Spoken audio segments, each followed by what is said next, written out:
Bienvenue tout le monde à notre deuxième session de SIAS. Moi c'est Chantal Thomas, je suis l'agente du milieu de Peter McGill et avec moi aujourd'hui j'ai Sabine Philippides, bonjour tout le monde. Je suis l'agente de mobilisation pour les familles pour le PIC de la table de quartier Peter McGill. Je suis aussi responsable de la halte garderie du Y des femmes où on se trouve aujourd'hui et aussi bien sûr une maman du quartier. La semaine passée, on a discuté au sujet des différents types de garderies. Aujourd'hui, on va discuter comment mieux faire la transition à la garderie. Alors, on a invité Sabine de nous joindre parce qu'elle a 2 enfants et donc elle a fait la transition elle-même et avec son expertise du quartier, on s'est dit qu'elle a quand même assez d'astuces pour nous aujourd'hui. Est-ce que tu peux nous en parler de ta vie ici? Ça fait combien de temps que tu es là? Parler un petit peu de tes enfants, la transition, ton rôle dans la communauté, etc.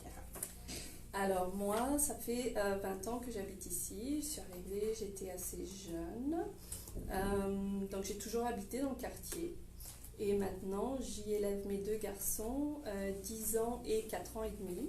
Le grand garçon va donc à l'école de quartier. Je vais faire le même plug en français, de vraiment aller aimer notre page Facebook, mon Peter McGill, pour en savoir plus au sujet de notre manque d'école du quartier. Oui. Et donc mon deuxième garçon, 4 ans et demi, qui va dans une nouvelle garderie qui vient de commencer le mois dernier, et puis qu'il est encore en train de transitionner. Sur ça, est-ce que tu peux parler un petit peu sur comment préparer le petit pour aller à la garderie? Tout à fait. Donc il faut commencer, la meilleure chose c'est d'aller ensemble avec l'enfant. Dans la garderie avant même de commencer pour visiter, pour qu'il s'habitue à l'endroit, qu'il s'habitue aux personnes qui travaillent là-bas, qui vont être avec lui toute la journée et aussi pour faire la connaissance de ses nouveaux camarades de groupe. Il faut aussi lui parler qu'est-ce que va être la routine de chaque jour et ça, le faire vraiment à chaque jour, lui répéter parce que ça leur prend du temps pour s'habituer. Ils ont besoin de ça, de réconfort, de savoir la routine. Vous pouvez lui parler des activités, de quand est-ce qu'il va avoir les siestes, les repas, quand est-ce que vous allez les emmener le matin et quand est-ce qu'on va les reprendre le soir. Ensuite, ce qui est bien, c'est d'ajuster l'horaire à la maison, c'est-à-dire surtout pour les heures du repas et l'heure de sieste. Il faut que ça soit consistant. Avoir le même horaire que la garderie, ça aide beaucoup pour l'intégration. Surtout pour les enfants qui sont en temps partiel, c'est-à-dire qu'ils sont juste quelques jours par semaine. Il faut maintenir ces horaires-là d'un jour à l'autre. Et aussi, ce qui est bien, de participer au groupe de jeux du quartier, même avant de commencer la garderie, pour qu'il s'habitue un petit peu à jouer avec d'autres enfants, lui parler du partage, lui parler d'attendre son tour avec les autres enfants, donc dans ces groupes de jeux ou à la maison quand on joue seul aussi avec lui. Oui, c'est à peu près ça. C'est ça, super. Si vous voulez savoir plus au sujet des groupes de jeux dans le quartier, vous pouvez nous envoyer un message Facebook, on vous enverra les liens de tout ce qui est disponible ici. Donc, on vient de discuter de quoi faire avant de commencer la garderie. Maintenant qu'on est à la garderie, comment aider avec cette transition-là? Oui. Alors, c'est bien de commencer. On a fait les visites avant de commencer la garderie. Maintenant, on y est. On va passer peut-être la première semaine, quelques heures ensemble avec l'enfant, le matin, pour qu'il s'habitue un petit peu plus dans le groupe, qu'il s'intègre mieux. La deuxième semaine, l'enfant serait idéalement tout seul pour le même temps, le matin. Quand ça va mieux, il va essayer de passer la journée. La troisième semaine, en général, ça va mieux. Il va y passer toute la journée. Ça peut prendre 3 semaines, 1 mois. Ça dépend des enfants. Quelquefois plus, vous inquiétez pas. Je suis passée par là. prendre le temps de parler avec les éducateurs, les éducateurs et éducatrices. Un petit peu le matin, un petit peu le soir, qu'est-ce qui s'est passé dans la journée, est-ce qu'il s'est fait des nouveaux amis, est-ce qu'il y a eu une petite chicane avec quelqu'un, est-ce qu'il a bien mangé, bien dormi, tout ce qui s'est passé dans la journée, pour qu'en rentrant à la maison, vous puissiez en discuter avec votre enfant. Aussi, peut-être vous liez d'amitié avec les parents de ces enfants. Vous pouvez organiser des petites rencontres à l'extérieur après la garderie. Les enfants vont jouer ensemble et les parents vont discuter. Les autres parents ont eu les mêmes problèmes, ou les ont en ce moment même. Vous pouvez en discuter, essayer de trouver des solutions ensemble. Et puis, être consistant. Il faut vraiment la routine à chaque jour, continuer. Surtout important à l'heure du coucher, je trouve, il faut vraiment garder un horaire régulier. C'est quoi vraiment le plus grand défi? Le plus grand défi, ça a été vraiment l'intégration, ça pleure, puis ça veut pas aller à la garderie, non, tu me manques, et puis c'est ça, en tant que parent, on est comme... Qu'est-ce que je fais? Pourquoi je vais à la garderie? Je peux rester avec lui.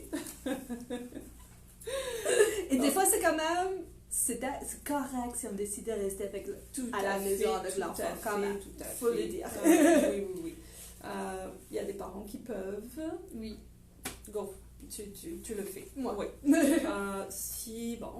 a aussi d'autres obligations, malheureusement. On ne peut pas toujours rester. Non, mais c'est correct. Oui, ça va passer. L'enfant va s'habituer. Ça prend un petit peu de temps, mais ça va. Garder la route quand même.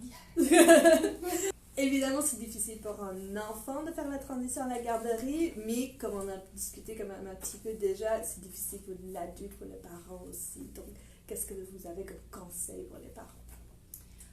Il faut du support, trouver d'autres parents qui sont dans la même situation, parler avec les gens, trouver des solutions et vraiment prendre du temps.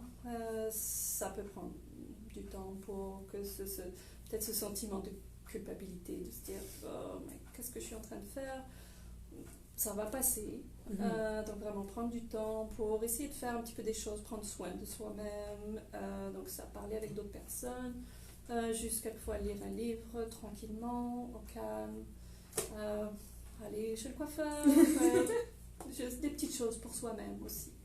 C'est une bonne idée quand même. Donc, on a parlé de la transition à la garderie avec le petit, mais il y a aussi le plus grand qui a 10 ans. Il y a quoi les similarités ainsi que les différences entre la transition au primaire par rapport à la transition à la garderie? Donc, les similarités, il faut vraiment insister la routine. Même s'ils sont plus grands, ils ont toujours besoin de ça. Il faut vraiment respecter, surtout pour le coucher. Ils ont besoin de beaucoup de sommeil. Ça demande beaucoup de leur attention toute la journée à l'école. Les devoirs, apprendre tellement de choses. Ils doivent vraiment le soir se coucher régulièrement. La routine du dodo, les histoires, etc. C'est comme quand ils allaient à la garderie. Et c'est un petit moment privilégié aussi le soir. On peut en profiter à ce moment-là pour aussi parler de leur journée, comme on faisait à la garderie. On rentre à la maison. Qu'est-ce que tu as fait aujourd'hui? Tu as joué avec ton ami? Est-ce que tu as fait la connaissance d'autres? Est-ce que ça s'est bien passé dans ton cours? Etc. Comme on le faisait à la garderie. On doit aussi, si on peut, peut-être se joindre un petit peu à la vie de l'école. Il existe des comités de parents, il y a les conseils d'établissement, il y a des groupes de parents qui assistent à ces conseils. Donc, connaître les autres parents de la classe de son enfant ou de l'école. On est du même quartier, on peut se retrouver à l'extérieur aussi, comme on le faisait pour la garderie. Ça offre un support en plus. Et puis les enfants aiment ça aussi, de se voir aussi à l'extérieur, voir les parents qui se côtoient. c'est quand même pas mal similaire, les deux, je trouve. Super. Est-ce qu'il y a quelque chose, autre astuce à donner que j'ai pas posé la bonne question pour? Moi, vraiment, c'est ça. Il faut prendre le temps de passer du temps avec les enfants. Prendre le temps de passer du temps. Après l'école, ils ont besoin de ce contact avec les parents. Pas planifier des activités, mais comme juste jouer comme ça, juste s'amuser, juste se détendre. Et quand les enfants sont à la garderie ou à l'école, si on peut prendre un petit moment pour soi-même, il faut. Donc, pour l'instant, c'est tout. Merci Sabine de nous avoir rejoints aujourd'hui. Merci de m'avoir invité. Oh my god, it was great.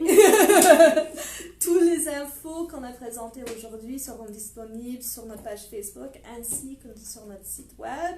À nouveau, contactez-nous tout le temps si vous avez des questions.